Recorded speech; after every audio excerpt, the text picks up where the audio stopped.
to start, this is such an incredible true story. Talk a little bit about maybe how much did you know going in? What did you learn from the script?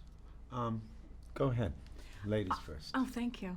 I didn't know anything about this story until I read the script. And I had known actually about the statue of Balto in Central Park, but it was a complete revelation to me that this other sort of untold story was there. And I was excited to work with Willem and be a part of telling that.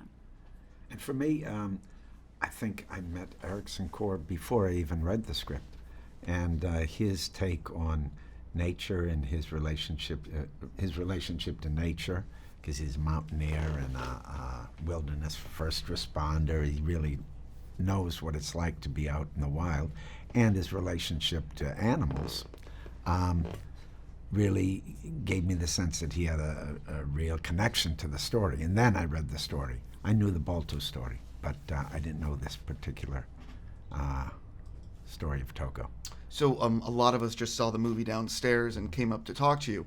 I think it's very dusty in the theaters that are playing this, and I think people should be warned that, and also if you're going to watch it at home, clean the room first before you watch the film. Do you think we can make a message about that? Yeah, and don't chop any onions in there. Of course. Something might happen. Right. Yeah. 100%. No, being serious, it's so well done. And the ending with the music and the way it's shot, like I thought the cinematography in this was spectacular. Beautiful. That's Ericson. Right. He's the director and the cinematographer. Yeah, he started off as a cinematographer, and he definitely brought that to this. And I loved when I just watched it last night also. And did you also find it a little dusty in the room? Super dusty in my house last night. Right. Okay. We were all sneezing. Right. Of course. But I loved how he separated the different stories with color also. And when you see Leonhard and the dogs out in the wilderness, there was sort of this beautiful, like, sort of grayish, bluish palette. And then it felt a bit warmer when they're in the house. Like, he took great care with how he filmed this. And I was also completely blown away by all the action stuff, because of course Constance is home keeping down the fort while he's out there sort of fighting the elements. And I mean, I was literally like gripping my chest, like holding my face. I couldn't believe what they were able to do. It's really breathtaking. And I will say that a lot of this stuff was done practically. Yes, some places it's sweetened, with special effects, and some things were just too dangerous for the dogs and for me. But you would have done it anyway, though. Yeah, you know me, tough guy. But really, so much of it was done practically, and I think that really helped the look of it, because a lot of the action sequences we did. Only the sequence when we're going down the ice, some of that's sweetened because you just practically couldn't do it. I was going to say, there's a certain sequence in that ice thing where there's no way they were going to let you do that. There's just no chance. I am curious, though, one of the things I thought was so effective is you guys' your relationship in the film was able to be very effective with not a lot of exposition. It just felt very natural. Talk a little bit about friends for life. Right? Yeah. Did you guys meet? Was one of these things where you actually did any rehearsal, or it's like you meet each other on the first day and it's like, boop, you're in? We had a like, I think I was there, I don't know, a week before, a few days where we were actually in our house. We got to settle in the house a little bit, and we did some rehearsal, because Ericson was also very good, for giving us room and having us find the scenes together. But I think we just, it felt pretty good immediately. I'm curious, this is obviously going to be streaming on Disney+. Do you get a free subscription to Disney Plus by being in a movie? I'm going to look into that. I don't know. I'm going to look into that, right? That's going to put that with the dusting services. Right. It's free Disney Plus. It's the kind of thing that you have to ask for, I think. You don't expect them to just give it to you.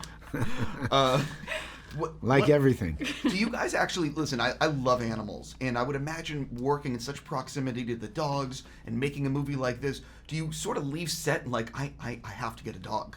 Like, or is it I'm just curious. I've never had a dog because I came from a really big, chaotic family. We had enough animals as it were. No, I traveled too much. But I did through this movie have a completely different relationship to being with animals, and because we were with them constantly. I've never had a dog either, so for me this was a whole new experience of getting to spend that quality of time with them. And I traveled too much, but I think a few of those dogs were adopted because they were so lovely, and there were a few people that were able to take them home and be friends forever. Yeah, I would have a tough time. Yeah, you should go home with 4. Right, or all of them. It's one of the things. But when you think back on the making of this thing, is there like a day or two that you will always remember, like something that really stood out from the filming? Every day was pretty special, and it was quite dramatic because we were so weather dependent that the schedule was really erratic. We never knew what we were shooting the next day. So you just look in the sky, and that would tell us what we were going to do. It was crazy. It snowed about 2 feet on October 2nd, and then in December there wasn't a flake of snow. So it was really, production-wise, what they've been able to do with the practical difficulties that they faced was really incredible. And it was actually really an intimate making, even though it's a grand scale that we see. Like, really, mostly it was just Willem and I, so we would be in the hair and makeup trailer, and we would, have lunch together and be in that little house, and it was really felt quite intimate and lovely. I loved making it. Now that I'm thinking, probably the most extraordinary days were the days where we really had to make huge trips into the mountains, because we were sometimes beyond 8,000 feet. So to get there was you drive to a certain point, then you take one snowmobile, and then you'd take another snowmobile, and then you'd have to climb, and then it was pretty incredible. Sometimes it took us, like hours to get to location, and we'd only have a very short window to shoot, and that before we had to go back down the mountain before it went dark. It looks spectacular on film. You guys, congrats on the movie, Great. and you're going to make a lot of people cry.